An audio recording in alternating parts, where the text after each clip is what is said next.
Bem, pessoal, chegamos ao módulo 6, Materiais e Recursos, Materials and Resources. Bom, esta é uma categoria que sofreu evolução importante na versão 4 do LEED, trouxe aí uma série de inovações e que inclusive geraram muita discussão a respeito da viabilidade técnica de algumas delas. A gente vai ter a oportunidade de comentar um pouco melhor mais para frente, tá? Esse gráfico resume, digamos assim, os conceitos que estão na base das estratégias aí que estão propostas nessa categoria e que tem a ver com a otimização no uso dos recursos. A ideia, a sustentabilidade sugere que a gente aproveite melhor os materiais, tanto do ponto de vista da redução do consumo, do uso de materiais novos, de recursos novos, que são sempre extraídos do planeta para fins diversos aí, principalmente para a construção, que a gente, inclusive, também possa promover o reaproveitamento de materiais, que a gente consiga prever soluções, estratégias que possibilitem o reuso após o uso de determinados materiais. Ou seja, são soluções que visam promover melhores impactos da construção. Vamos, em resumo, comentar aí as principais. Vamos começar por essa aqui, ó. Salvage Existing Building. A ideia é, sempre que possível, reaproveitar, aproveitar restos, reaproveitar materiais existentes no site, ou resíduos de demolição, eventualmente, reaproveitamento de materiais da própria obra. Isso são estratégias úteis. Prática de compras sustentáveis, ali em cima, Practice Sustainable Purchasing. A ideia é, então, sugerir, orientar os tomadores de decisão em relação à compra de materiais, em relação ao que seria preferível, que materiais seriam preferíveis para serem adquiridos e instalados. À direita, use materials on second life, on their second life, ou seja, materiais de segunda mão. A ideia é favorecer o reuso de materiais, por que não? Né? Em muitos casos, há soluções muito interessantes para essa estratégia aí. Seguida a especificação de materiais regionais. Esse foi um aspecto que foi alterado na versão 4, mas está previsto, foi modificado um pouco, mas tá aí. Essa regionalidade mudou um pouco. Portanto, essas questões das 500 milhas, vocês estão vendo ali, por exemplo, no gráfico aí, foi alterada essa distância e tal, mas o crédito está aí. Use materials with little environmental impact, ou seja, utilizar materiais de baixo impacto ambiental. A gente vai mais para frente detalhar quais são, o que são esses materiais de baixo impacto. Uso de madeira responsável, madeiras certificadas, madeiras de origem controlada, madeira de reflorestamento. Isso na construção sustentável é inaceitável a gente propor quaisquer soluções que visem utilização de madeira que não seja de origem controlada, ok? Às vezes não necessariamente certificada, tá? Mas certamente controlada e legal, né? Claro. Manage recyclable goods. A ideia é gerenciar os bens recicláveis, os produtos, digamos assim, resíduos de materiais adquiridos novos ou mesmo utilizados na obra. A ideia é reciclar tudo que for possível. Salvage existing materials, aproveitamento de materiais existentes. E, finalmente, a gestão do resíduo da construção. Algo que, inclusive, ganhou valor, ganhou importância nessa nova versão do LEED. O que faz todo sentido, na verdade, porque a questão dos resíduos, não só da construção, mas de tudo, né, da vida como um todo, é uma questão que tem ganho importância exatamente por conta dos impactos que provocam no meio, né? A atividade humana, o ser humano o habitat da espécie humana é um habitat artificial. E como tal, ele demanda muitos recursos que são extraídos da natureza e, portanto, também causam impactos ao final da sua vida útil. Então, o que fazer com resíduos, onde destiná-los, como reaproveitá-los, como acomodar em condição temporária, inclusive, são variáveis que a gente tem que considerar. Na construção, vocês talvez saibam, possivelmente saibam, que é uma atividade, a atividade de construir no Brasil gera em torno de 60 a 70% de todos os resíduos sólidos urbanos. Isso é um dado gravíssimo, uma proporção absurda, a meu ver, a quantidade, o volume de resíduos urbanos que são gerados em decorrência da atividade da construção e demolição, chamados RCD. Isso é de nossa responsabilidade, né, na área, e a gente pode, de fato, atuar de maneira importante nesse segmento. Temos condição de reduzir sensivelmente, dramaticamente, o volume de resíduo gerado. Isso começa com um bom projeto. A geração de resíduo é algo que acontece da construção, né? É algo que acontece, que começa a ser produzido no projeto, na medida em que soluções construtivas, sistemas construtivos são definidos nessa fase e eles já de cara podem induzir o maior ou menor geração, o volume de resíduos na sua produção. Então, sempre que a gente puder, isso eu estimulo muito aí nas aulas, etc., em consultorias, sempre que a gente puder favorecer, escolher soluções construtivas pré-fabricadas ou industrializadas, tudo que tiver industrialização do processo produtivo será favorável à redução da geração de resíduo. Certo? Faz muito mais sentido a gente levar para uma obra, para um local onde vai ser executado o empreendimento, a gente levar peças, componentes e não insumos. Tá certo? Isso talvez possa impactar numa mudança de paradigma, num conceito da base da nossa cultura na construção, que é o seguinte: nós estamos muito habituados a levar para a obra e montar na obra uma indústria de produção de edifício. Então, para ela a gente leva, para ali a gente leva os insumos todos. Se vai fazer estrutura de concreto, temos que levar o cimento, a areia, a água, a brita, o aço em barras, o arame, a madeira, o prego, etc. E tudo é reunido e montado em loco para se produzir estruturas, elementos construtivos no edifício que vai ser construído. Ao passo que, se nós pudermos levar para o site não insumos, mas componentes, peças produzidas, pré-produzidas, nós apenas encaixamos, montamos esses componentes de forma que se construa um empreendimento. Então, vocês vejam, eu uso comparação, muito frequentemente eu uso a comparação com a indústria automobilística.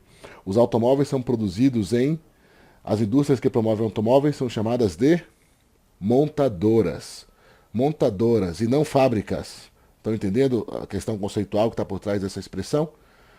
Uma produtora de automóveis é uma montadora. O que ela faz? Ela encomenda peças e recebe as peças e junta tudo num processo de produção para montagem.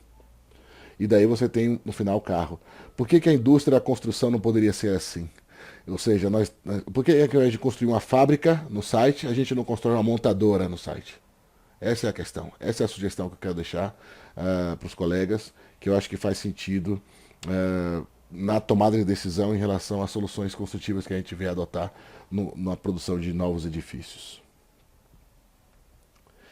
Este é o pré-requisito e estes são os créditos do processo de certificação Lead New Construction V3, 2009. Vocês vejam que aí havia apenas um pré-requisito, depósito e coleta de materiais recicláveis, e os diversos créditos estão aí descritos. Não precisa detalhar agora, porque eles foram sensivelmente alterados.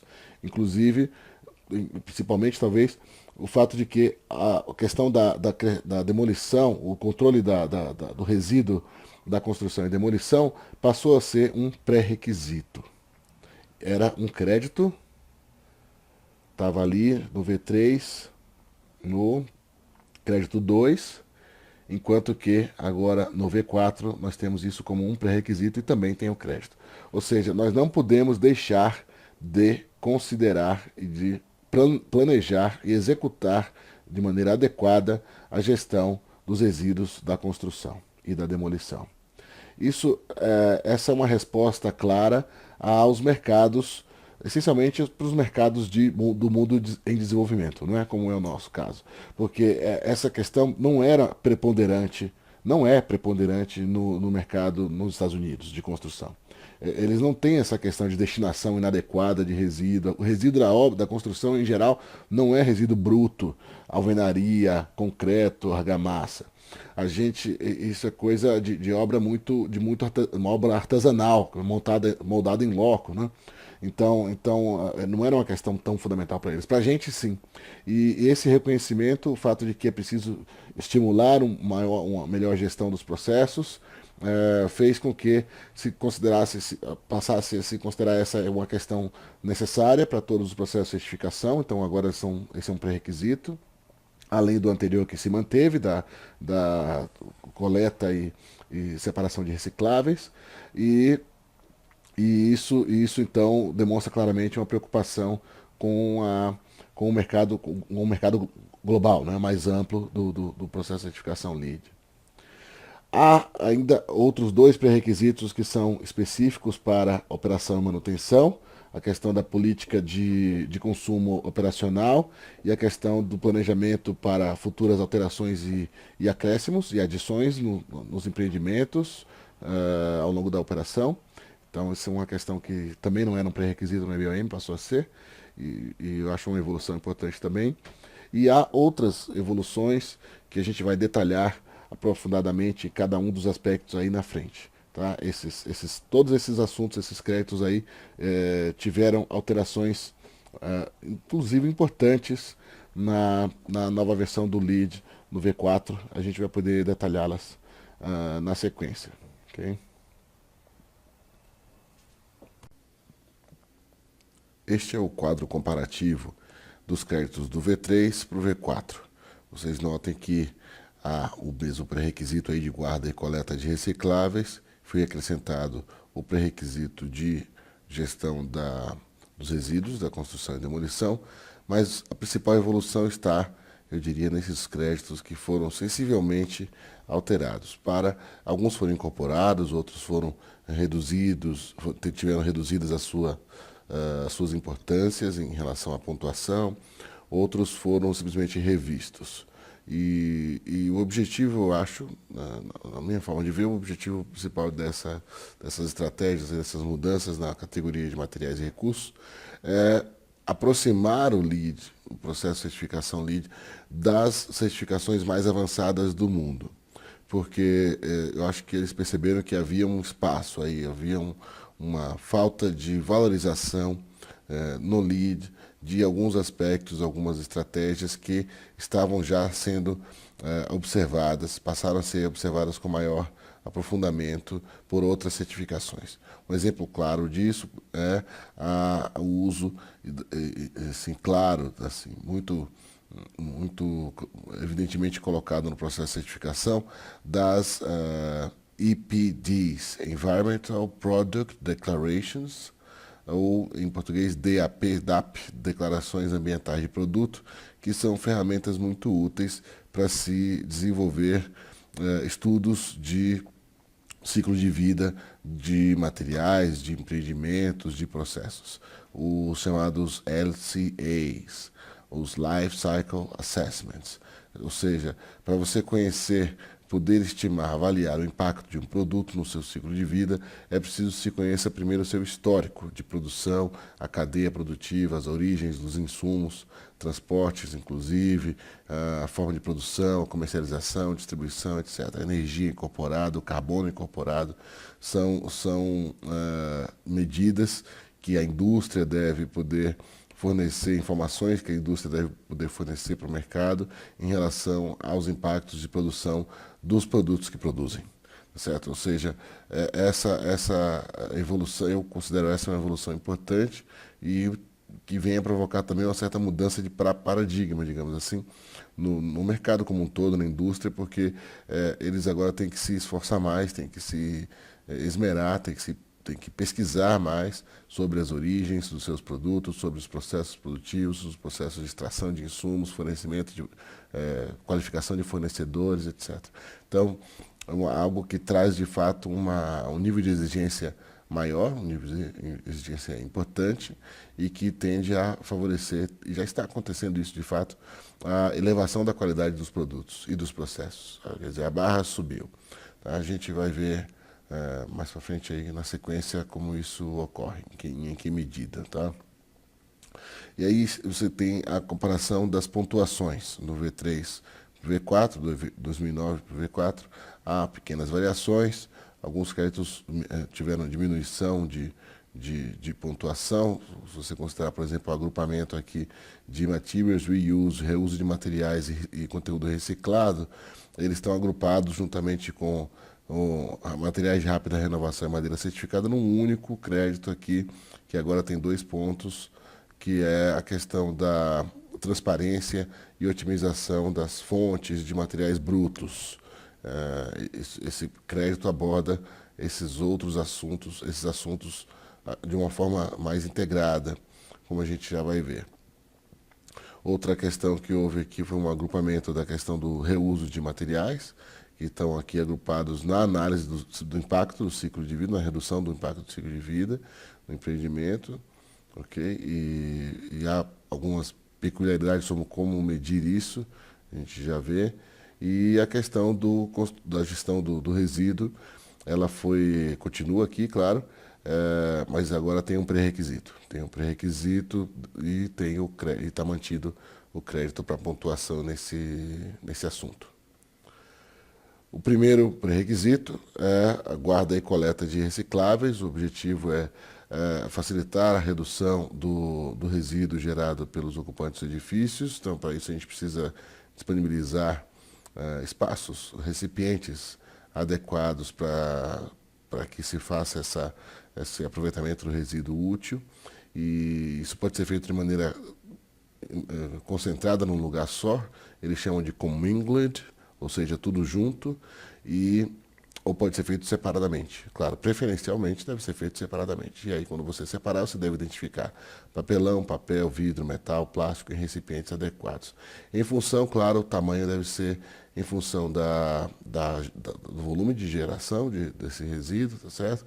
E também a capacidade de coleta e destinação de resíduos recicláveis aí para entidades ou para fins outros que possam ser comprovados, que você possa documentar através de protocolos de entrega, de recebimento e destinação de resíduos para poder comprovar isso para a operação do empreendimento e também, claro, para o processo de certificação. Então, para atender o pré-requisito, você tem que fazer um planejamento desses espaços, dos dimensionamentos deles, das capacidades, em função do volume que se pense, que se estime que se vai gerar. Okay? Então, há muitas opções, isso deve ser pensado, inclusive, durante a obra, deve-se educar também as equipes de produção, as equipes de gestão, as equipes de campo, não é, na obra, para que eles tornem disso um hábito, façam disso um hábito, algo que, inclusive, eles replicam depois para suas famílias. A gente faz nas consultorias um treinamento de obra. São vários treinamentos, na verdade começa para a gestão, para as equipes de planejamento, de plantação de obra, gestão de obra propriamente, equipes de compras, de suprimentos e o pessoal de limpeza. E depois a gente faz um outro mais específico para o pessoal de produção propriamente, e aí entram mestres, encarregados, até alguns operários para carpintaria, por exemplo, o pessoal de execução de alvenaria, o pessoal de fundações. Em determinados momentos a gente volta, e isso é um processo contínuo. A educação, como eu já disse, é algo que deve ser mantido de forma contínua. Então a gente precisa explicar, reexplicar, mostrar, às vezes mostrar apenas uma foto, entendeu? Já vi casos, por exemplo, de a gente apenas mostrar uma foto por exemplo, um lava-bicas, um lava-rodas de caminhões, para evitar que os caminhões saiam da obra sujando as vias, apenas demonstrando isso para um mestre experiente. Ele fala, pô, claro, que simples, e aí em questão de sei lá, 2 dias, 3 dias depois estava feito na obra, a gente nem precisou explicar mais nada. Quer dizer, quando há interesse, quando há motivação e quando há capacidade e vontade, a coisa funciona. Só que normalmente não tem alguém lá para dar ideia. Então a gente surge com esse assunto e as políticas, todas essas políticas de boa gestão de resíduos em obra, elas normalmente são implementadas com sucesso porque as pessoas veem, entendem que faz sentido. Não só o pessoal da produção, como também, claro, o pessoal de gestão. Isso, de fato, traz benefícios importantes para a imagem da obra, traz benefícios para a qualidade do dia a dia ali, da qualidade de vida ali no dia a dia das pessoas que estão trabalhando lá, e traz também redução de custos, porque isso evita desperdícios, evita retrabalhos, evita que se perca material, evita sujeira e melhora também a imagem da obra, ou seja, é uma ideia, uma boa ideia para ser implementada e normalmente as pessoas recebem bem. Waste Management. Agora, o pré-requisito 2. Construction and Demolition Waste Management Planning. Quer dizer, o planejamento da gestão do resíduo, da construção e da demolição.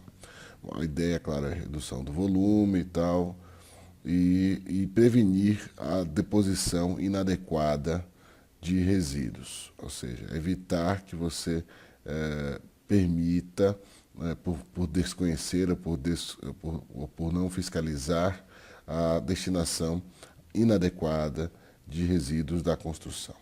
Bom, antes, eu queria só comentar algo que acho que vale a pena. Quando nós falamos sobre energia, eu comentei que a gente deve pensar, antes da geração local, que seria o plano D, devemos pensar em plano A, redução de demanda, plano B, aumento de eficiência, plano C, recuperação de energia e, finalmente, o plano D, geração local. Aqui, o mesmo raciocínio tem a sua equivalência em materiais, que é a seguinte. O plano A, em relação a materiais, o plano A é, em relação a resíduos, é não gerar. Simples assim. O plano A é não gerar resíduo. É possível? Bom, claro, desde que você utilize aquelas técnicas de construção, primeiro sistemas construtivos e depois técnicas construtivas controladas, industrializadas, etc. Tá, você tende a diminuir resíduo. Beleza. Plano B, gerar pouco. Claro, você primeiro pensa em não gerar. Não sendo possível, você vai ter que gerar algum resíduo, gere pouco. O mínimo possível. Porque o resíduo gera custo também. Quanto menos você gerar, menos vai gastar. Depois o plano C. Qual será? Você já deve imaginar. O reaproveitamento. A reutilização. O reuso. Tá certo? A recuperação. Você deve fazer o possível para reaproveitar todo o resíduo que você gerar. E daí, finalmente, plano D, destinação adequada, destinação final adequada. Ou seja, algo como aterro de entulho, por exemplo, ou a doação para uma entidade, para uma execução de uma obra de mutirão, não sei aonde, ou seria uma destinação para uma, sei lá, cooperativa para reciclagem de materiais, para produção, ou indústrias que utilizem, por exemplo, entulho para trituração, para produção de blocos ou de peças pré-fabricadas aí, ou de insumo para pavimentação de vias, sei lá o quê. Ou seja, o que não pode acontecer é deixar a destinação final não ser controlada. Ok? Então, vamos manter esse raciocínio em mente. Plano A, não gerar. Plano B, gerar pouco. Plano C, reaproveitar o que for possível, e somente aí no plano D, destinação adequada. Se você fizer isso direito, você vai ter no final muito pouca coisa para destinar. Quer dizer, a ideia é pensar mais, planejar mais, para trabalhar menos, digamos assim, no lidar com a questão, com a gestão do resíduo. Ok? Esse é o plano. Então vamos lá, você deve pensar num plano de gestão do resíduo, deve planejar para primeiro definir quais materiais serão os mais arriscados, digamos assim, mais prováveis de provocar a geração de resíduos. Você deve indicar 5 aí, no caso, dessa definição do pré-requisito, a nova versão, e deve definir como será feita esta separação e a destinação desses materiais, tá certo? Está aqui a expressão que eu comentei. Você deve definir se será tudo junto ou separado em relação à acomodação na obra. Isso significa que você pode precisar também incorporar isso no planejamento do canteiro de obras, porque o canteiro também se movimenta, não é certo? Ele também é faseado. Então você deve fazer um planejamento de canteiro de 5 fases, talvez, um canteiro da fase de implantação da obra, a fase de implantação da execução de fundações, depois da execução de estruturas, depois da execução de vedações e, finalmente, acabamento e entrega. Então, o canteiro pode se mover nesse período, pode ter um estande de vendas que seja desmontado, pode ter uma entrada de caminhões que depois se transforme numa entrada do próprio prédio pronto. Ou seja, há de se planejar. O que não pode acontecer é simplesmente acontecer uma situação qualquer na obra que você precise ter que resolver na hora para ver como é que faz. O ideal é que você planeje, nós todos, a equipe toda, né, todos os projetistas envolvidos, os gestores, os construtores, os proprietários, idealmente devem participar todos dessas discussões para que se defina uma solução mais adequada. Além disso, depois você vai executar este plano, né, e documentar tudo ao longo da execução, com visitas periódicas, com relatórios fotográficos frequentes, datados, com relatórios de destinação, controle de protocolos de entrega, de saída de material de resíduo, destinação do resíduo e depois o protocolo de recebimento desse resíduo pelo destinatário e depois de volta para a origem o equivalente, o documento, o protocolo equivalente, a via equivalente daquele protocolo de origem. Então, tudo isso gera uma documentação, um conjunto de procedimentos aí, que se não for bem, primeiro, orientado, segundo, executado, terceiro, fiscalizado, a chance de dar errado é maior do que de dar certo. Embora não seja difícil, né?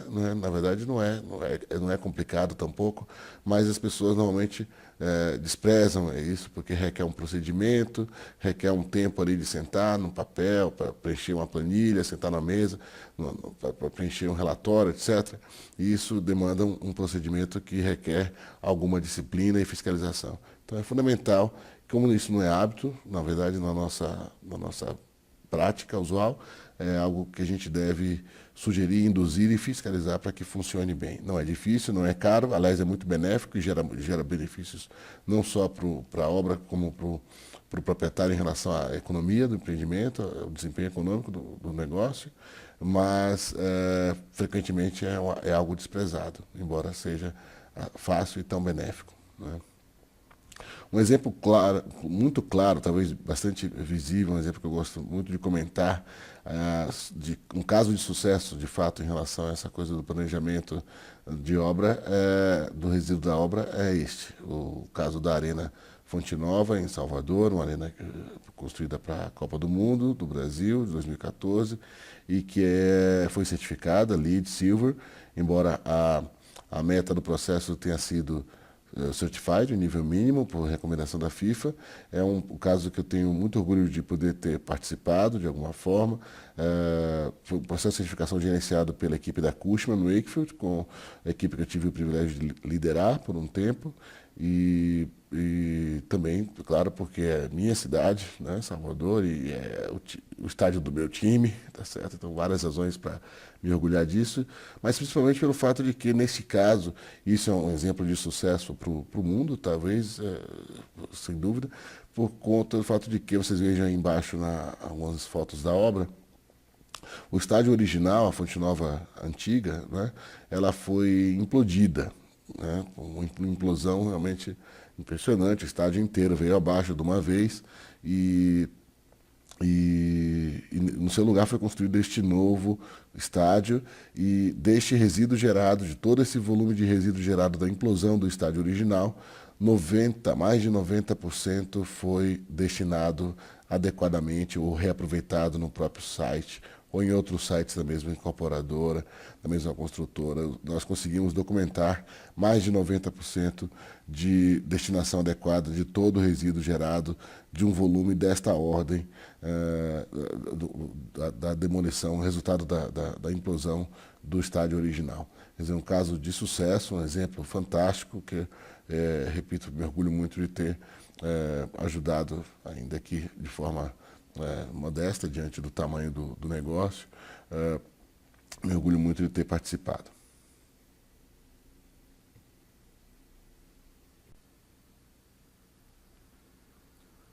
Bem, antes de seguirmos para os créditos de materiais e recursos, deixe-me comentar sobre este pré-requisito, que é um terceiro específico para o healthcare, a certificação para ambientes da saúde, né, impedimentos para a saúde.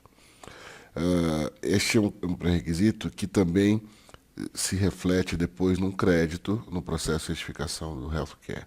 O PBT Source Reduction. PBT são Persistent, Bioaccumulative and Toxic substâncias, né? Substâncias são tóxicas, bioacumulativas e persistentes. São nocivas, né? Então, e o principal é o mercúrio. Então, a ideia é reduzir a quantidade de mercúrio nos empreendimentos da saúde, principalmente por conta do fato de que, porque são nocivos, claro, mas porque é muito frequente a gente usar lâmpadas fluorescentes, e que são lâmpadas de vapor de mercúrio, não é? E que, ao final da sua vida útil, podem causar prejuízo ao meio ambiente também. Então, a ideia é o pré-requisito define que você deve identificar quais são os tipos de produtos, né, que contenham mercúrio, produtos ou equipamentos, para serem coletados, separados, quais seriam os critérios para a gestão desse resíduo, tá certo? Um programa de reciclagem, por exemplo, e existe isso, a gente tem no Brasil programas de reciclagem para lâmpadas fluorescentes, tubulares e compactas, então é possível de atender, e também os métodos de deposição final. Você deve definir isso para garantir o atendimento a este pré-requisito, ok? Então você não deve instalar lâmpadas T9, T10 ou T12 fluorescentes tubulares, e nem vapor de mercúrio de alta intensidade de descarga, que são lâmpadas que têm alto teor de mercúrio.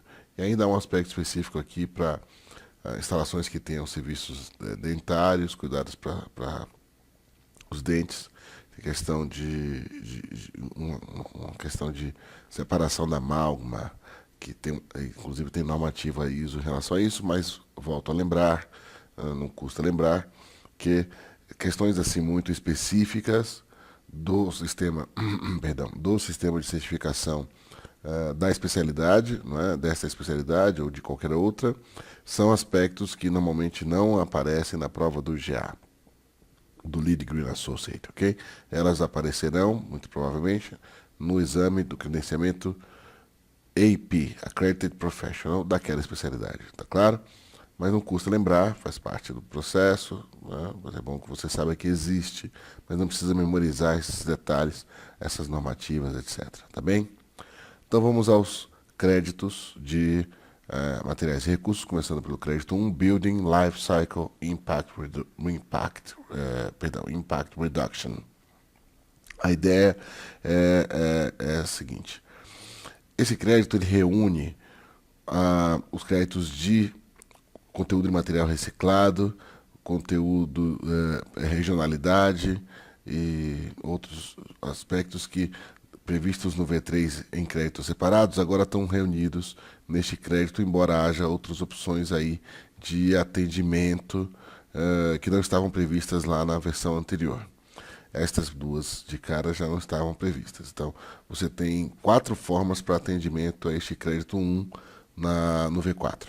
A primeira delas, o objetivo é você otimizar a vida útil dos materiais, dos recursos disponíveis, existentes, promovendo o reuso, a adaptação, né, de usos, etc., para estender o ciclo de vida do estoque atual existente já construído, né? Por que não? É uma boa ideia. Isso, mais uma vez, favorece essa coisa da aproximação do lead eh, junto a outras certificações mais, digamos assim, avançadas do ponto de vista conceitual, como as europeias, né? Como, especialmente o BREEAM, no qual o Leeds inclusive se baseou, porque é pioneiro, né? A certificação BREEAM inglesa é pioneira, e mais especificamente o DGNB alemão, que é uma certificação considerada de terceira geração, evoluída em relação a diversos aspectos e que traz essa questão da análise do ciclo de vida de maneira muito clara nos seus processos de análise do desempenho dos ambientes, dos empreendimentos. Traz também uma questão importante em relação à qualidade dos espaços e até detalhes de conforto, como aspectos estéticos, etc., que são, não são detalhes, na verdade, mas normalmente não são abordados no processo de certificação ambiental, mas que nas certificações mais avançadas sim são considerados. E que indicam, portanto, um caminho, né, para o futuro, de forma que a coisa deve continuar seguindo para cada vez maior níveis de desempenhos ambientais e melhor qualidade dos ambientes construídos, né? Então, e por que não aproveitar as estruturas existentes? Então, esse crédito prevê isso, né? Isso é uma coisa muito europeia, digamos assim, mas está sendo incorporada também aqui, favorecida no LEED. A ideia de você reutilizar edifícios históricos, são 5 pontos no BD mais 6 no Core Shell, mantendo a estrutura existente completamente, a sua fachada e elementos não estruturais internos, não demolindo qualquer parte do edifício. Tá certo? Isso está previsto na opção 1. Na opção 2 é a renovação de edifícios, de estruturas abandonadas ou arruinadas, né? Isso aqui, blighted, significa isso. Estruturas arruinadas poderiam, né, deveriam, né, na verdade essa é a sugestão, ser recuperadas para outros usos, né? Para voltar a ter utilidade. Então, de forma que se mantenha pelo menos metade da estrutura existente e de forma que se possa dar um uso adequado a uma estrutura existente. Então, são duas formas interessantes de se atender a este crédito. Daí vem outras duas. A opção 3, Building and Material Reuse.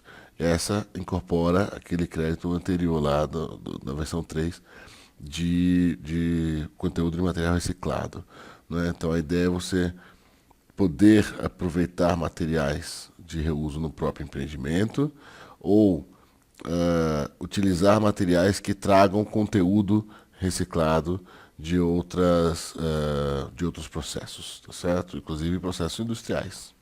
Então você deve poder identificar isso a partir das especificações, a partir dos catálogos, a partir de informações que você consiga extrair dos fornecedores de materiais e para o caso dos materiais sejam recuperados ou aproveitados no próprio site, isso deve ser documentado, tanto na situação anterior, inicial, quanto na situação posterior, já na aplicação do material, tá certo? Janelas e materiais perigosos não estão incluídos nesse cálculo aí, que é em função da área, do percentual da área de superfície do empreendimento, tá certo? E aqui tem uma observação que esses materiais que você tenha escolhido para atender esse crédito aqui, depois não poderão contribuir para o crédito de Material Disclosure and Optimization, que eu vou detalhar um pouco mais para frente. Tá aí, nessa tabela tem a pontuação específica para BD mais C e Core Shell, para atendimento dos percentuais de área, não é, dos empreendimentos que poderiam ser considerados para atendimento desse crédito. E finalmente a opção 4, Full Building Life Cycle Assessment. Essa é a questão talvez mais importante do V4, essa questão de favorecimento da análise do ciclo de vida. É algo também pouco comum ainda, mesmo lá nos Estados Unidos ou mesmo na Europa, ainda não é algo usual, mas eu diria que é o caminho para o qual a gente deve olhar para seguir. certo? A gente deve se preocupar, deve estimular que a indústria se preocupe. A gente deve induzir essa evolução, a preocupação com a forma como as coisas são produzidas, a quantidade de recursos que se extrai, a forma de extração, a forma de utilização desse material e o projeto em si, né, o design que promova a possibilidade de você dar um outro uso ou vários outros usos em função do planejamento do desuso. Tá certo? Se você puder prever, ainda em projeto, qual será o uso, ou quais serão os usos que cada peça, cada componente do elemento que você estiver produzindo, ao final da sua vida útil possa ter, então você cria a possibilidade de dar destinação que não seja geração de resíduo para esses materiais e, inclusive, dar utilidade para outras pessoas e para outros usos desses materiais, certo? Então, é uma excelente ideia, é um negócio super importante. O caminho está sendo trilhado por diversas indústrias, é uma coisa que está acontecendo, tá? Mas ainda é pouco comum, como eu disse. Para o atendimento a este crédito por este caminho, é preciso que se promova uma análise do ciclo de vida completa da estrutura e acabamentos e fechamentos do empreendimento, para pelo menos de forma que se promova, que se demonstre uma redução de 10% do impacto, né, do ciclo de vida comparado com um caso base definido em função de tabelas específicas que o processo define, apresenta, para pelo menos três de 6 categorias de impacto relacionadas aqui abaixo, devem ser observadas, devem ser atendidas com essa redução de pelo menos 10%. Sendo que destas, a Global Warming Potential, o potencial para aquecimento global, é uma categoria obrigatória. Daí você tem outras duas, tem que atender outras duas dentre as outras 5 aí para conseguir caracterizar o atendimento a este crédito. Note que por este caminho você tem 3 pontos para marcar. E eu retorno aqui aos anteriores para você lembrar aqui 2 a 4 no Building and Material Reuse, ou 2 a 5 no Core Shell, e nas outras duas opções até 5 ou até 6 pontos. Ou seja, pontua-se mais por reaproveitar estruturas existentes, abandonadas ou não, do que promover o uso de materiais e recursos novos, tá certo? Para serem extraídos do meio ambiente para se utilizar na construção.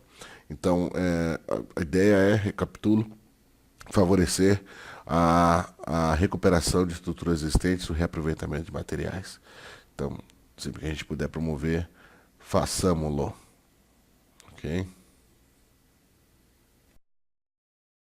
Bom, para que se possa realizar uma análise do ciclo de vida de um empreendimento, é necessário que se tenha em mãos as tais Environmental Product Declarations, EPDs, ou declarações de impacto, perdão, declarações ambientais de produto.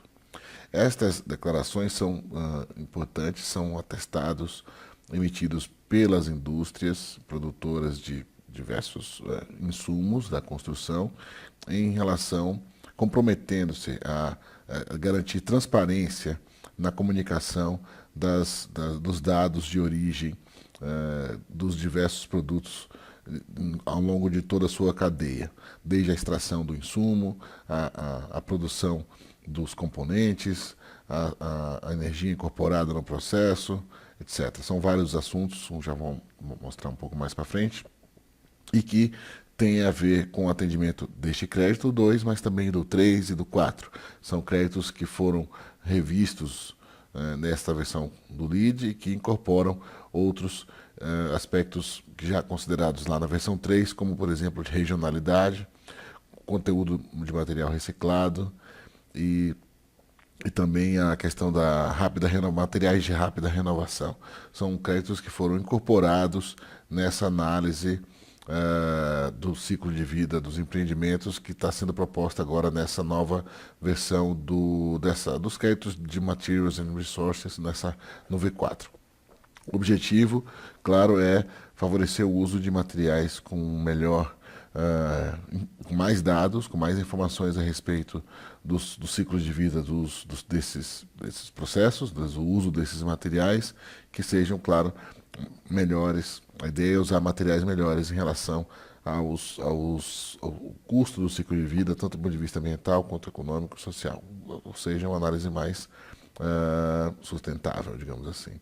O crédito prevê 2 pontos, um ponto para a opção você ter IPDs suficientes para 20 diferentes materiais permanentemente instalados no empreendimento, de pelo menos 5 diferentes fornecedores, sendo que essas declarações ambientais de produto têm que atender a normativas como essas indicadas aí. Então não é tão simples assim, mas eu quero crer que isso vai ser mais frequente no futuro, uma vez que, como eu disse, as indústrias estão se aperfeiçoando. Outro ponto está previsto para a possibilidade de você atender, por meio da apresentação de certificados de terceira parte, como podem ser, por exemplo, os emitidos pelos laboratórios técnicos, técnicos que fazem laudos, não é? Técnicos de desempenho ou de performance ou de composição química de diversos materiais, como por exemplo o IPT, o Falcão Bauer no Brasil e outros. E também há a possibilidade de você apresentar certificados, a empresa, a indústria apresentar certificados de outros programas aprovados pelo USBC. Já comento aí. Se você conseguir reunir declarações suficientes para materiais que alcancem 50% do custo de materiais permanentemente instalados no empreendimento, você conseguiria então atender mais esse ponto neste crédito. É um desafio que está sendo proposto, é uma barra mais alta para ser alcançada, mas eu considero também um avanço importante do LEED em relação ao estímulo ao uso de materiais ambientalmente preferíveis. A gente deve poder estimular isso. Inclusive, nesse cálculo da composição do percentual do custo, eles favorecem, o processo agora favorece a regionalidade, a questão da distância em relação ao site da origem dos produtos, favorecem com a questão da quantificação do valor, de quanto custa para considerar na conta do percentual.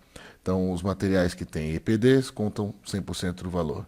Os materiais que são extraídos, manufaturados e adquiridos dentro de uma distância de 100 milhas ou 160 quilômetros do local do site são considerados a um valor de 200%, ou seja, contam dobrado em relação ao custo para a contribuição para a consideração dos 50% do valor total de materiais para fins de atendimento ao crédito anterior, percebe?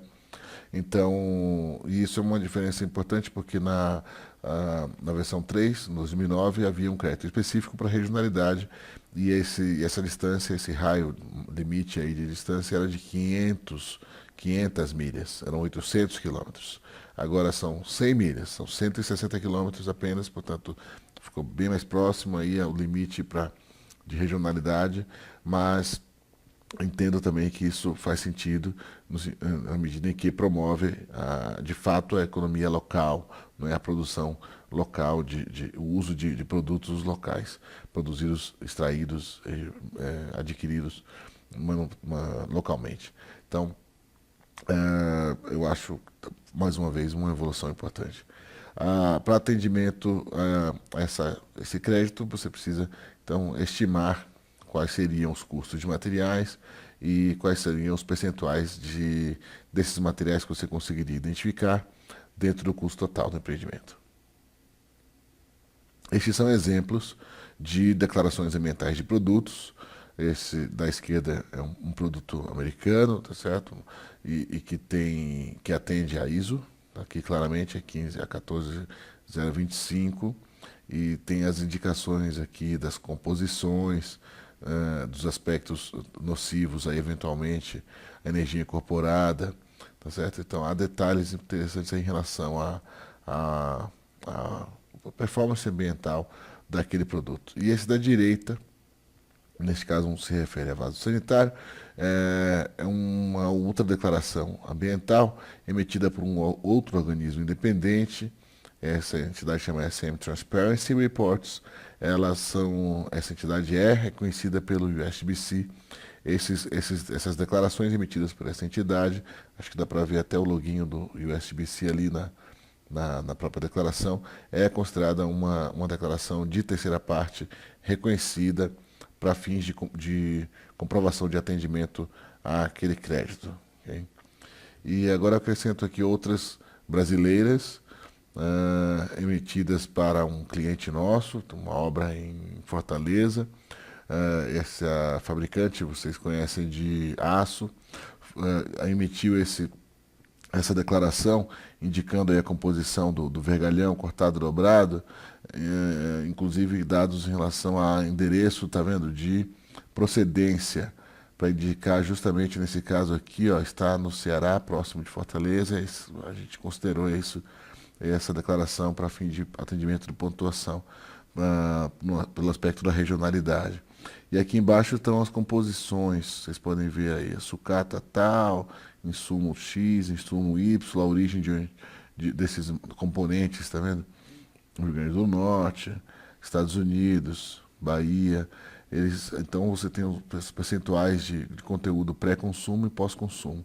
É uma declaração ambiental útil, tá certo? E à direita você tem uma outra declaração também relativa a aço, que é emitida por um organismo de terceira parte reconhecido como a ABNT e que confirma o atendimento às normativas específicas do segmento aí do aço e tal, por aquele fornecedor. Então você garante, do ponto de vista técnico, a conformidade daquele material, e do ponto de vista ambiental, através da declaração ambiental, você consegue comprovar. Então, é algo útil, são documentos importantes que a gente deve estimular, induzir a indústria a fornecer. Nós devemos solicitar isso, exigir mesmo, nós como especificadores, projetistas, compradores, assessores, ou consultores, ou proprietários, ou gestores, devemos induzir essa evolução. O mercado precisa disso, o LEED de fato tem influência direta no mercado, porque as indústrias todas estão buscando oferecer produtos que sejam adequados ao LEED, todo mundo gosta de ter isso no seu portfólio, e aqueles que não fizerem ainda, estão ficando para trás. Então, a gente tem que aproveitar essa onda, aproveitar essa oportunidade, eu diria, para estimular a indústria a se aperfeiçoar. E com isso todo mundo ganha, o mercado se favorece, né? Nós temos condição de fato, induzir essa evolução, provocar essa evolução.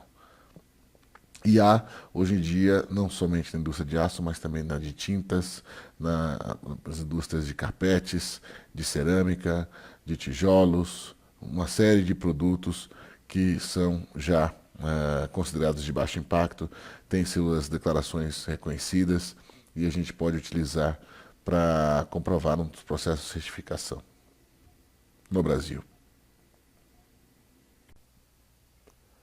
O crédito 3, MRC3, Sourcing of Raw Materials, origem de materiais brutos, mais uma vez reforça a importância das declarações ambientais de produto e da informação sobre as origens dos materiais. Você pode fazer uso, como eu disse, de pelo menos 20 materiais diferentes permanentemente instalados no empreendimento que forneçam materiais brutos, não é? E informação em relação às suas origens, em relação à extração, ao uso da terra, o compromisso daquele fornecedor com relação aos impactos ambientais, aos danos ambientais produzidos, etc. As autodeclarações emitidas pelo próprio produtor são consideradas a metade para fins de atendimento de contabilização do crédito, e as verificações de terceira parte, aquelas emitidas por entidades de credibilidade do setor, são avaliados um ponto a cada uma como um material.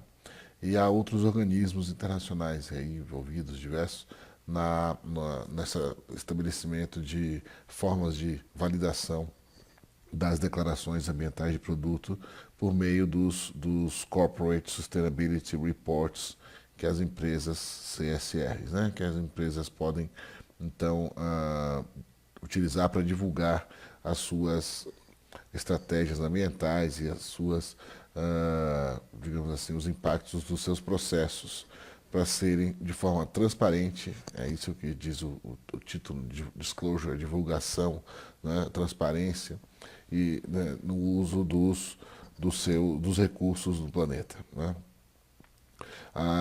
Eu, inclusive, já tive a oportunidade de participar de uma discussão do UN Global Compact, um grupo das Nações Unidas, que visava exatamente definir estratégias de sustentabilidade para o mercado imobiliário global, políticas e métodos, procedimentos para o mercado imobiliário, para a incorporação de sustentabilidade. Então, são medidas, são entidades de credibilidade, são medidas importantes que devem ser incorporadas nos CSRs e, por isso, válidas para atendimento a esse crédito, em relação à confiabilidade da informação dos impactos ambientais das declarações emitidas pelos próprios emissores, pelos próprios produtores. Daí a importância da validação em terceira parte.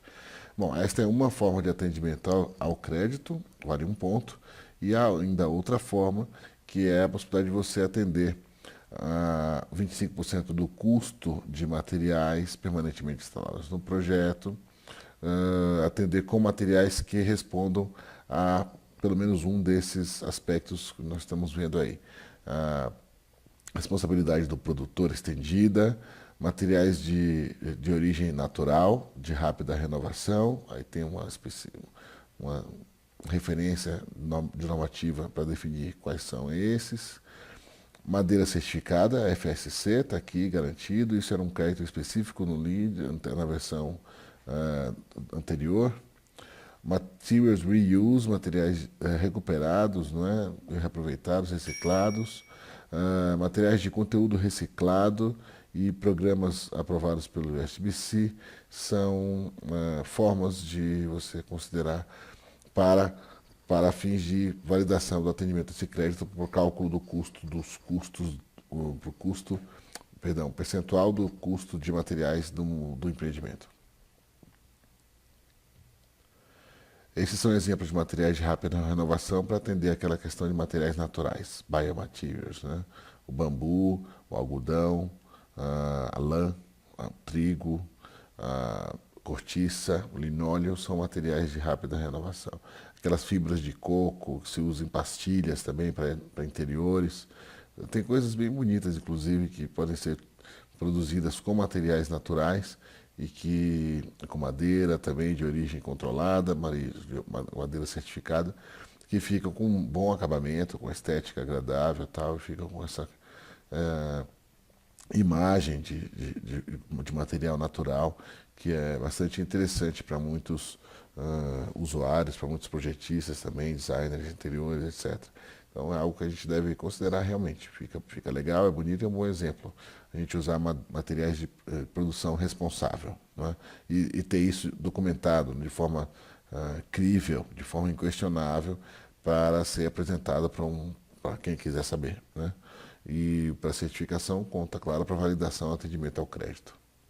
É muito legal essa estratégia.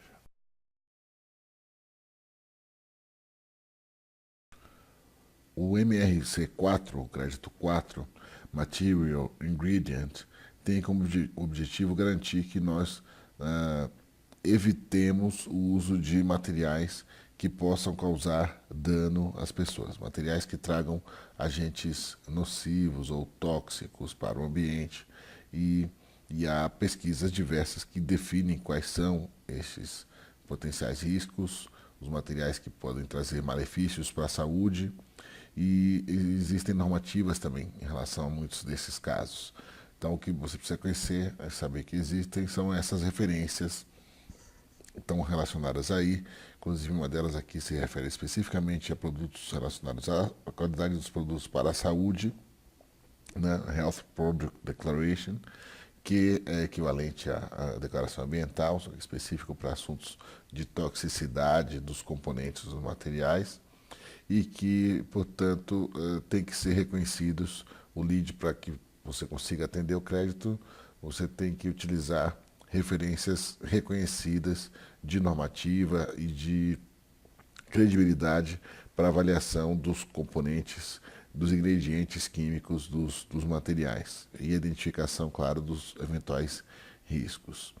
Uma certificação que eu gostaria de destacar, que é, assim, de fato é bastante interessante e diria conectada com o futuro, é o Cradle to Cradle.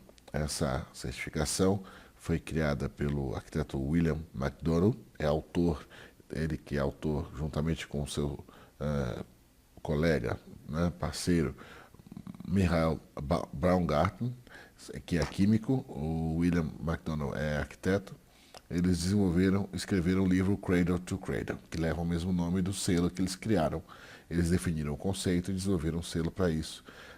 Uma forma de identificar, favorecer o desenvolvimento de projetos, de produtos, de elementos que possam, ao final da sua vida útil, retornar ao ciclo no processo produtivo.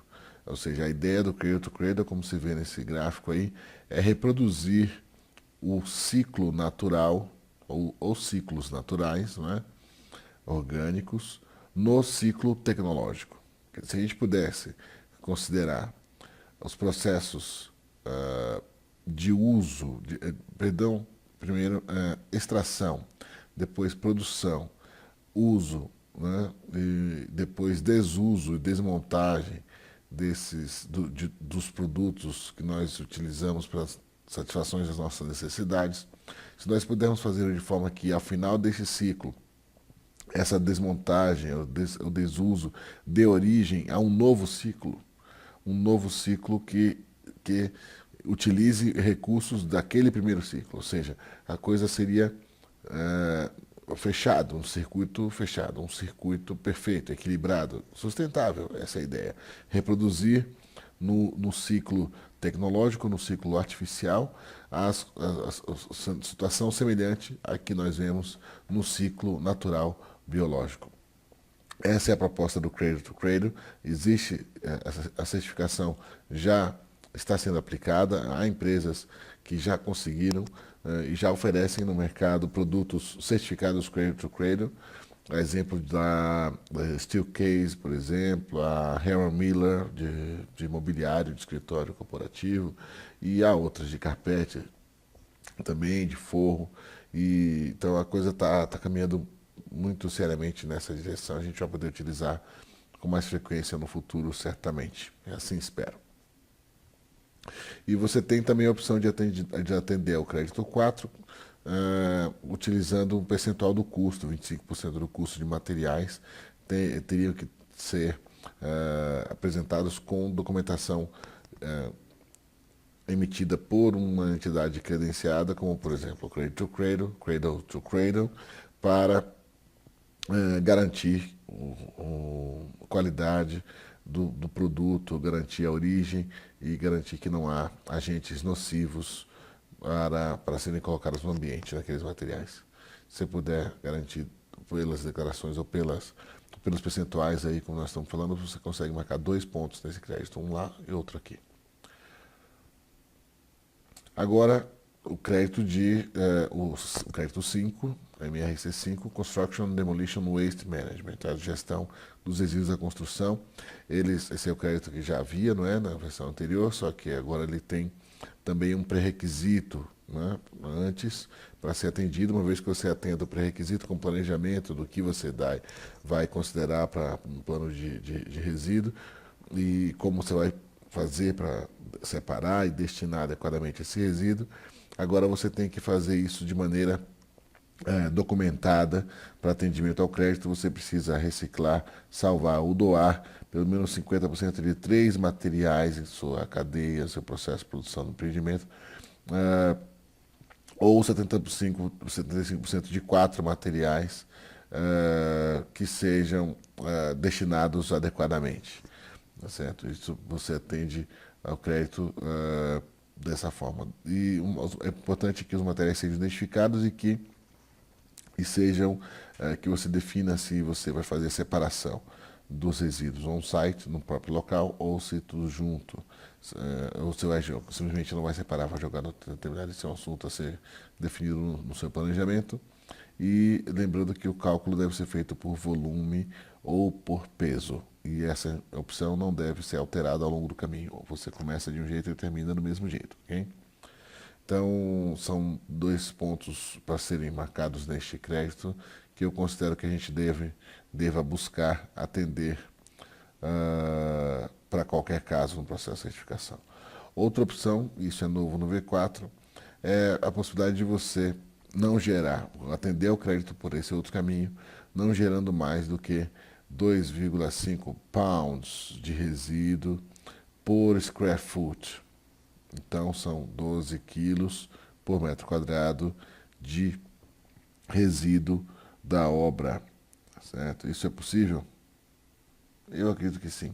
Eu acho que sim, dependendo da solução que você tenha adotado no sistema construtivo, dependendo das políticas implementadas para a gestão do resíduo gerado em obra, dependendo também da fiscalização, da implantação dessas políticas, dependendo de uma série de fatores, eu acho que essa meta é alcançável, ela deve ser buscada, tá certo? Eu sugiro mesmo. Bom, eu trago agora para vocês, apenas para que vocês tomem conhecimento, destes créditos de Materials and Resources que são específicos do Lead for Healthcare. São 4 créditos específicos do Healthcare que estão aí nessa categoria. Eu trago para que vocês saibam como eles são, a que se referem, mas antecipo já e lembro, vocês não vão precisar se aprofundar nisso para a prova do GA, mas é bom que saiba porque há expressões que podem aparecer, ok? Então, no crédito 5, PBT Source Reduction, Mercury, tem a ver com o pré-requisito, não é? Existe um pré-requisito para isso, específico, para a redução do uso do mercúrio, contido em lâmpadas fluorescentes, e neste crédito, para atendimento, você, além de não usar as lâmpadas tradicionais, as mais antigas, você deve também usar, dar preferência para lâmpadas de longa vida útil, as mais recentes, as menores, as mais eficientes, as mais finas e duram mais.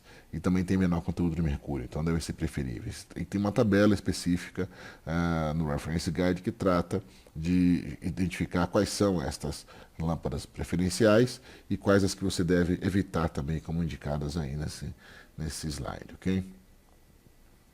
É só isso. No crédito 6, PBT Source Reduction, agora Lead, Cadmium, Copper. Esses materiais são chumbo, cádmio e cobre. Você deve promover formas de se evitar os riscos à saúde que podem ser causados por estes metais, são metais pesados, né?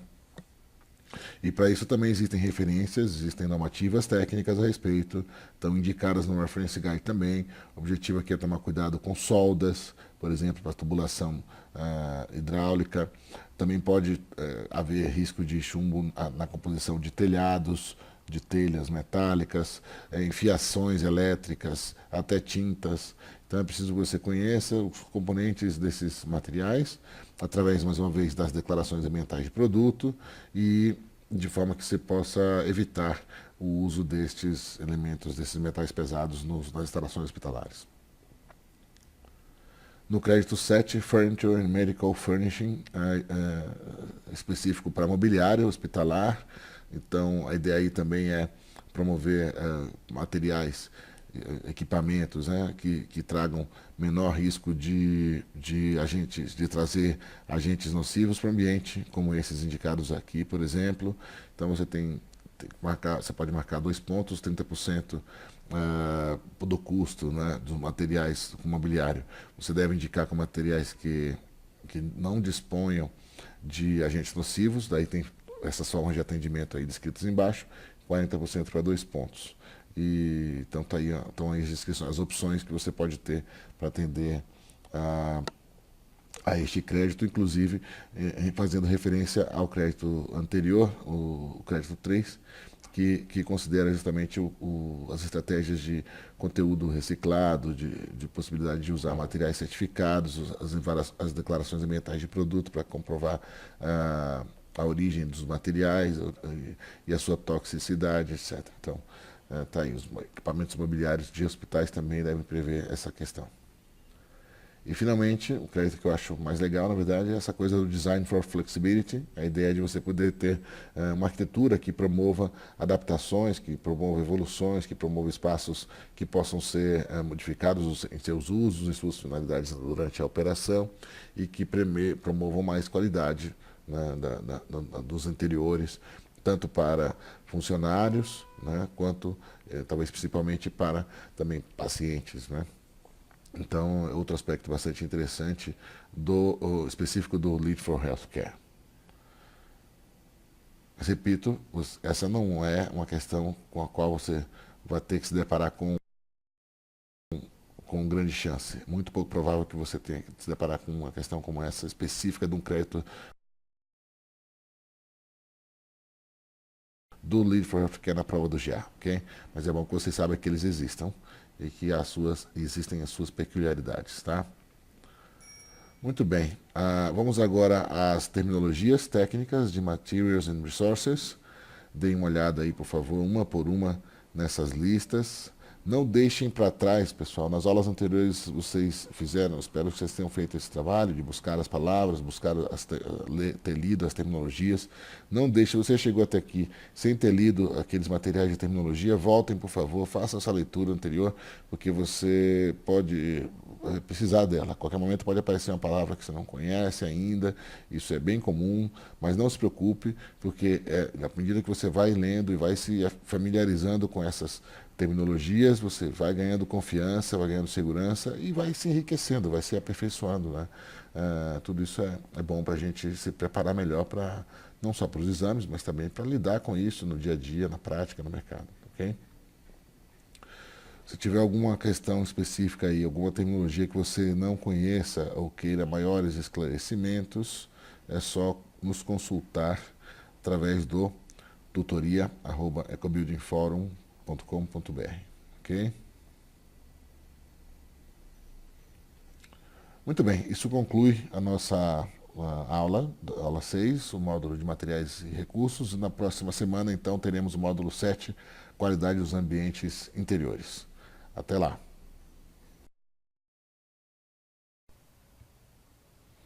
Bem, pessoal, chegamos à aula de exercícios do módulo 6, Materials and Resources. E antes de começarmos propriamente, eu queria só comentar. Bom, eu espero que vocês estejam gostando do curso, né? Espero que vocês estejam aproveitando e estejam lendo os materiais que nós estamos disponibilizando para vocês aí e que, a essa altura, já tenham feito o agendamento para a sua prova, né? Eu recomendo mesmo que vocês façam. Quem não fez ainda, acho que deve fazer.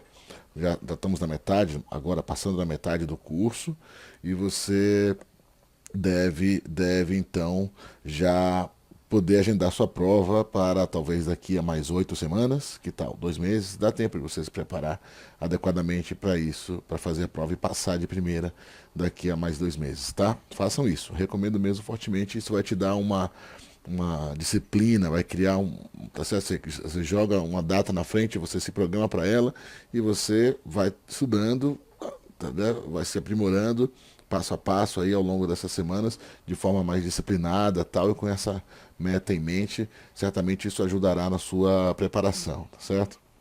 Então vamos lá. Exercício 1. Como é a quantidade de material, a quantidade de material comprado localmente e manufaturado localmente calculada? Como você considera o cálculo da quantidade de material local? Por uma proporção do custo, por uma distância média em relação ao site, pelo tamanho de placas, pelo comprimento de placas, nada a ver isso aqui, ou pela quantidade, pelo volume de resíduo destinado para aterros. Landfill são aterros. O que vocês acham? Bom, isso é fácil, né? Nós já falamos aqui, vocês lembram? Provavelmente é a proporção do custo, certo? Aqui embaixo tem uma indicação de um exemplo de como isso pode ser considerado, tá certo? Em proporção do custo de materiais. Questão 2. Qual das afirmações a seguir são referentes a uma estratégia para para gestão do resíduo da construção, redução do resíduo da construção? Qual estratégia é adequada para a redução do resíduo da construção? A compra de material com baixo custo do ciclo de vida. A compra de material produzido localmente. A queima de resíduo. Bom, certamente não. Ou a doação de materiais não utilizados para o Habitat for Humanity. O que vocês acham? Esta última opção é a mais adequada. Não é? É bom você lembrar, eu comento assim, que o LEED sempre tem as questões da prova estão sempre relacionadas à resposta mais adequada. Nem sempre é aquilo que está absolutamente correto, às vezes há mais de uma opção que você acha que está correta, mas tem sempre uma que é melhor. Tá certo? Então tem sempre uma que é mais adequada àquela pergunta do que outra. É isso que você tem que ter em mente, tá? Existe essa questão de subjetividade assim, em algumas questões que você deve estar preparada para perceber.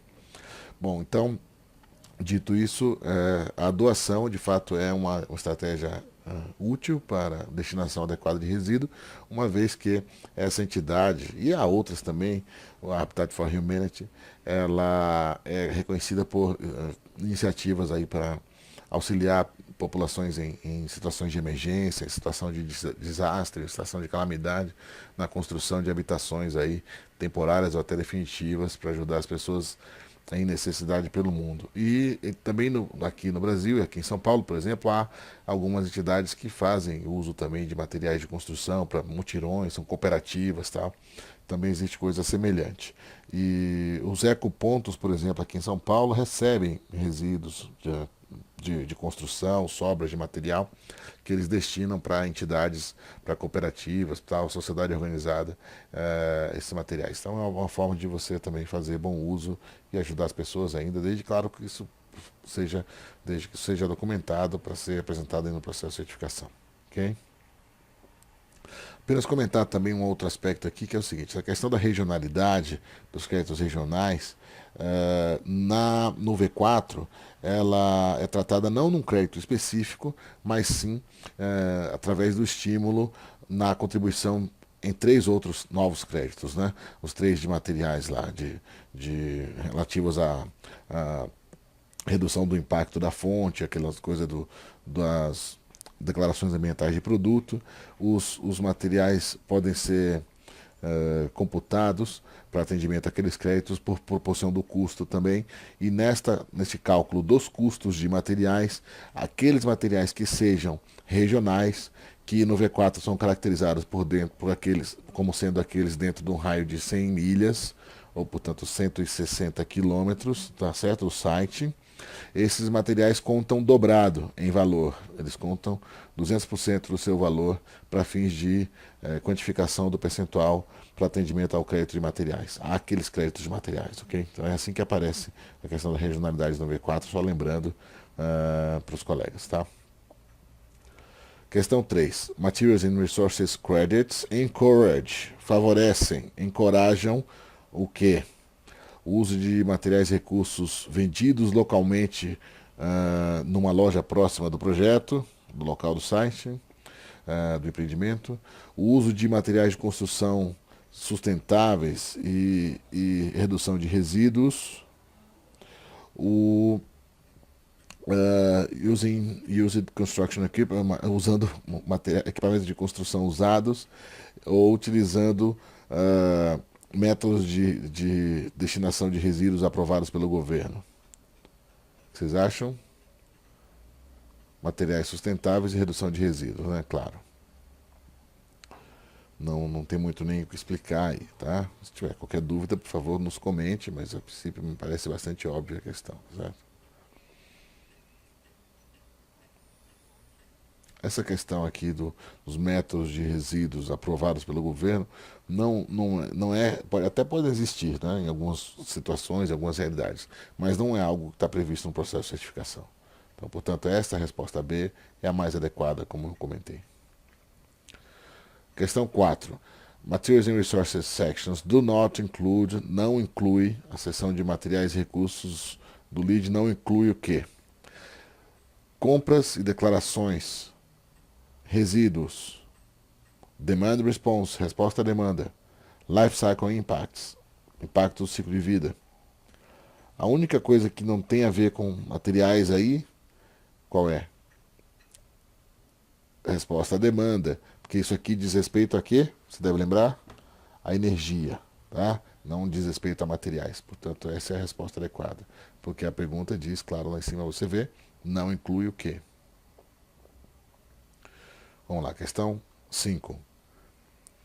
O reuso em materiais e recursos inclui o quê? Reusos do edifício, de interiores, da energia e de mobiliário. Energia não entra aqui, né?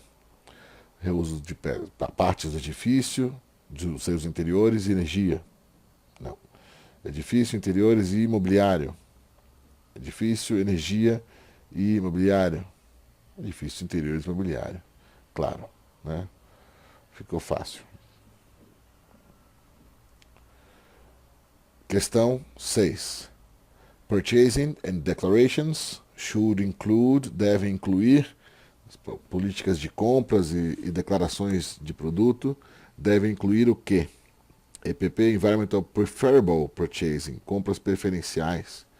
Environmental Purchasing Certificates, existe isso? Nunca ouvi falar. Environmental Purchasing Credit, Environmental Plan. Essa é a resposta. Environmental Preferable Purchasing. As compras são preferíveis. Você deve priorizar políticas, estratégias, materiais que sejam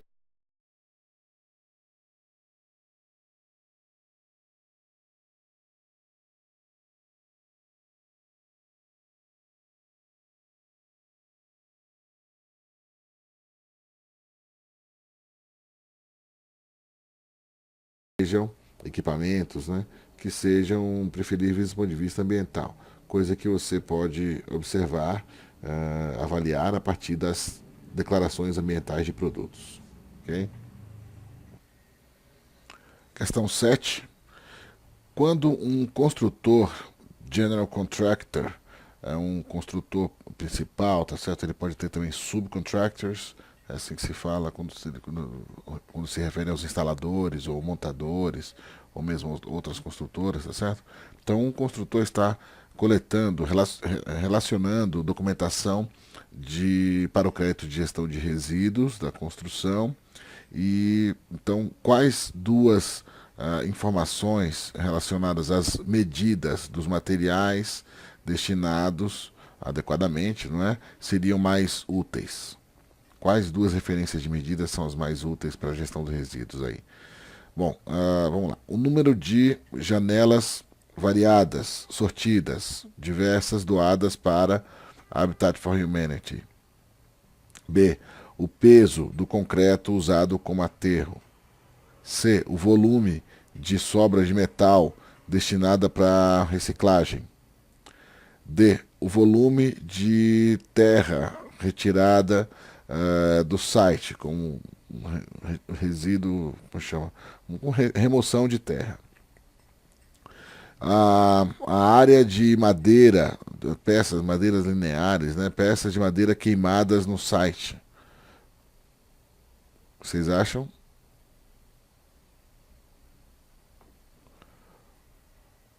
A resposta correta, as respostas corretas são B e C, o peso e volume. Porque vocês lembram, nós comentamos lá atrás, a gestão do resíduo é um crédito que você calcula com base no volume ou no peso, uma coisa ou outra, certo? O número de janelas, a solução de janelas variadas não atende porque você não conseguiu definir peso ou volume, né? A questão da retirada de terra não é abordada no crédito de resíduo da construção, tá? É outro assunto lá no crédito e no pré-requisito de gestão da erosão e sedimentação.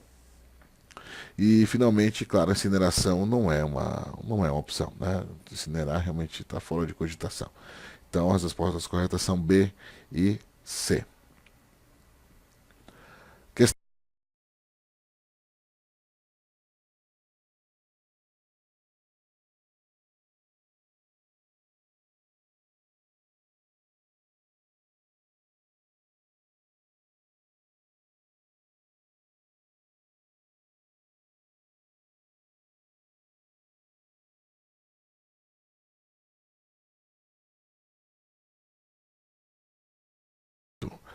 Quais materiais são qualificados como bio-based no LEED V4?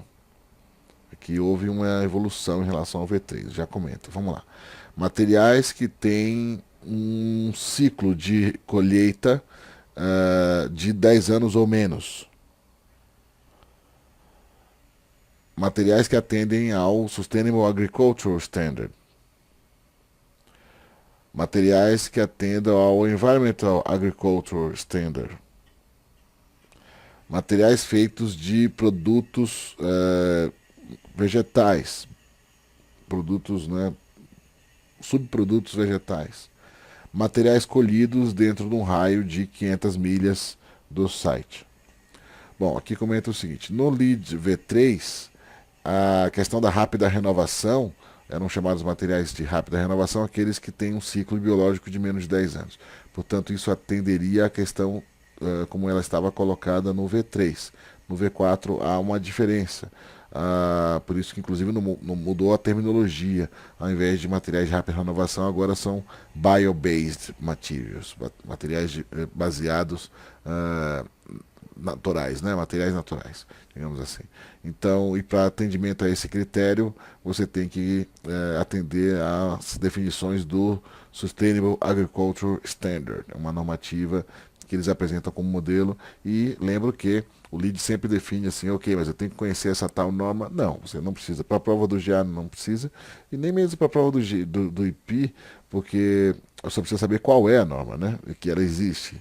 Então, inclusive, então, o que eu ia comentar é que você pode, o LEED sempre define isso como base, eles sempre indicam as normativas de referência deles lá para diversos assuntos, mas você pode, sempre que houver normativa equivalente no Brasil, você não só pode, como deve, fazer a avaliação comparativa das normativas existentes, e se elas são equivalentes, a gente deve, então, utilizar sempre a que for mais restritiva. Então, eles definem isso. Se você não tem uma norma a respeito, utilize essa que nós indicamos, havendo uma normativa equivalente que trate do mesmo assunto, então vocês devem compará-las e optar por atender aquela que seja mais exigente, mais restritiva, tá certo? Então, esse é um conceito que está na base do LEED para qualquer crédito, tá bom? Então, vamos lá. Então, a resposta correta é esta. E, claro, vou só comentar também aqui a questão do raio de 500 milhas do site.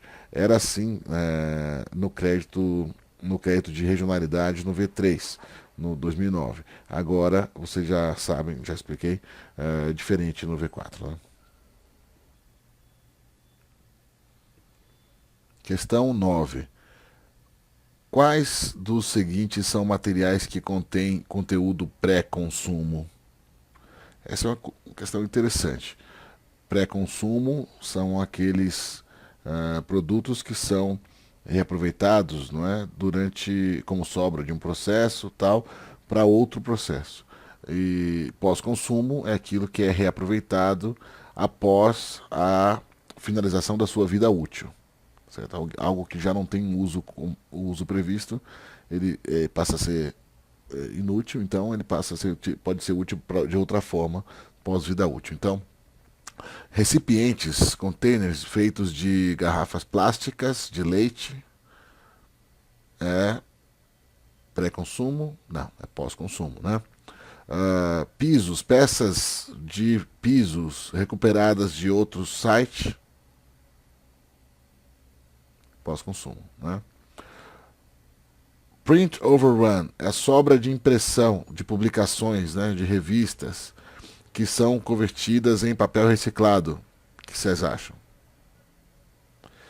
E essa outra opção aqui, ó, sobras de metal fundido de um processo produtivo, de uma linha de produção, que é adicionado de volta no processo de fundição. O que vocês acham? C ou D? A resposta correta é C. Porque nesse caso, você está dando uso a um papel que foi desprezado no processo produtivo de revistas antes dele ser utilizado como tal, tá certo? Publicação de revista, por exemplo. ok? Então, caracteriza como um reuso conteúdo pré-consumo. Agora, o metal reaproveitado na mesma linha de produção, no mesmo processo produtivo, isso não é reaproveitamento. Isso é otimização do processo. Tá certo? É algo que você reincorpora no processo, então é bom para o fabricante, para o produtor aí que reaproveita o metal. Mas isso não quer dizer que ele vá ser, não é reaproveitamento de material pré-consumo, porque isso é somente reintrodução de insumo no mesmo processo. Percebe? Essa é a definição que caracteriza aí a questão. É interessante. Bom, finalmente, a questão 10. Um time de projeto está considerando o uso de um piso certificado, né, um material de piso certificado. A pergunta então é quais certificações contribuem para o LEED? São duas.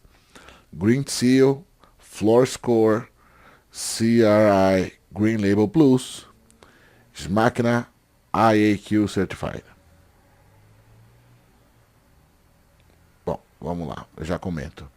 São essas duas, Floor Score e o Green Label, são certificações que se aplicam a pisos, sendo que, claro, a Floor Score diz respeito propriamente a pisos de madeira, por exemplo, laminados, etc. E o Green Label se refere especificamente a carpetes. CIR CRI é o Carpet and Rug Institute, é um instituto específico desse segmento aí, e que tem essa certificação Green Label Plus, que trata dessa questão da sustentabilidade em carpetes. E Green Seal diz respeito a tintas, e o SMACNA é uma associação específica para dutos de ar-condicionado. SM é sheet metal, metal de folha, né? Não sheet, mas sheet, metal de folha. Sheet Metal Air Conditioning National Association. E Indoor Air Quality Certified, essa é uma certificação específica do segmento dessa associação de dutos de ar, né, com relação a políticas de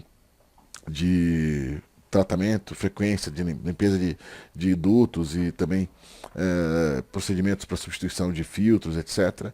Então são outros assuntos, coisa que inclusive a gente vai ver na próxima semana já na categoria de qualidade dos ambientes interiores. Mas essa é a questão, mas você pergunta, ok, mas como é que eu vou saber dessas entidades, tal? Como é que eu vou lembrar desses nomes, desses caras aí?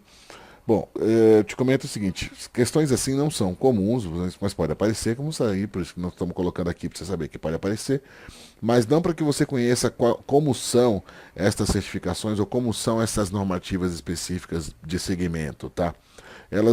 Você só precisa saber que existem referências. Existem referências para piso, para tinta, para forro, para, sei lá, para ar-condicionado, para um monte de soluções, de sistemas, existem referências de normativa. Tem praticamente tudo tem norma.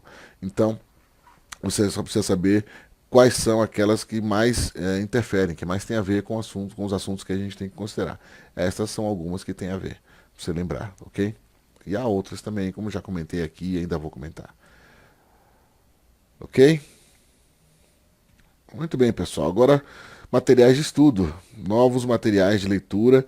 Eu acrescento agora aqui, ó, o LEED V4 para projeto e construção de edifícios é a versão em português do documento que eu já tinha recomendado antes, do Building Design and Construction Ballot Version do V4, que é um material que é o único material que a gente tem fora dos reference guides relativo aos conteúdos do V4 e é o único também que está em português, foi traduzido em 2014 e que, portanto, pode ser útil aí para alguns colegas. Então, vale a pena você ter os dois e você pode, inclusive, fazer as comparações entre as terminologias, as formas como aparecem os créditos, tanto em inglês quanto em português, para te ajudar, se for o caso, tá? Mas recomendo sempre que você esforce-se para memorizar as expressões em inglês, porque isso será muito útil, tá certo? Por várias razões, como nós já falamos aqui. Além disso, eu recomendo também esta publicação, Livro Gestão de Resíduos da Construção, do Senai, essa parceria do Senai com o Sebrae, com esse grupo, um grupo alemão, que desenvolveu uma série de publicações interessantes aí sobre o tema. Esse livro está bem ilustrado, é disponível para download, você pode baixar, já baixamos, já está disponível aí no material para vocês. É uma leitura bem interessante sobre as políticas de resíduos da construção e já adaptado, claro, ao mercado brasileiro, uma iniciativa do Senai. Tá? E acrescento também esses dois outros livros que eu considero fantásticos, assim, excepcionais mesmo, ambos são.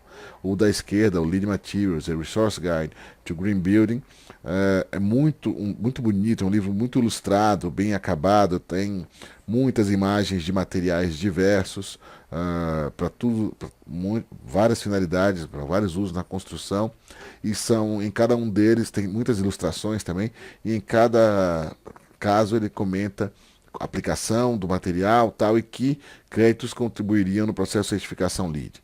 Então é bem interessante assim, para arquitetos, colegas arquitetos, especialmente pessoal que trabalha com especificação de materiais, interiores, etc., vão adorar esse livro da esquerda aí. Eu recomendo que vocês adquiram. Não dá para compartilhar aqui, mas você pode comprar no Amazon, sei lá, em outras livrarias, tá? E esse da direita é uma pequena bíblia do assunto de materiais, o Cradle to Cradle, é o livro que deu origem ao conceito e ao instituto que leva o mesmo nome, e também a certificação que eles criaram, Cradle to Cradle, certificação de produtos sustentáveis, que tendem a, como eu disse, fechar o ciclo, né, o ciclo tecnológico, né, do fluxo de produtos aí, diversos, num reaproveitamento contínuo, não é um chamado ciclo perpétuo, equivalente ou melhor, semelhante ao ciclo biológico, né, da natureza. Esse cara, o William McDonough, é um arquiteto, como eu disse, o seu parceiro, colega aí, o Michael Braungart, é químico, e eles foram já muito reconhecidos por essa iniciativa, e tem várias publicações, outras a respeito, tem muitos vídeos também no YouTube, aulas diversas. Eu recomendo que assistam, que procurem outros. Eu recomendo aqui um para começar, que é este que eu indico aí, Cradle to Cradle, What is That? É um vídeo de introdução, tá aí o link embaixo, sobre o assunto, sobre a certificação Cradle to Cradle, mas eu recomendo que vocês busquem pelo nome do William McDonough. Há muitas publicações, tem uma especial que é uma aula que ele deu, uma palestra que ele deu no TED, aquele programa, aquele site de palestras muito interessantes, sempre coisas úteis tem lá no TED. Tem uma do William McDonough que ficou famosa. Então vale a pena depois você dar uma busca, se tiver interesse, aprofundar mais sobre o assunto, tá aí um vídeo que eu recomendo. Além deste primeiro que já está aí no slide, ok? Muito bem, pessoal. Chegamos então ao final do módulo 6. Espero que seja útil para vocês. Na próxima semana, o módulo 7. Até lá. Abraço.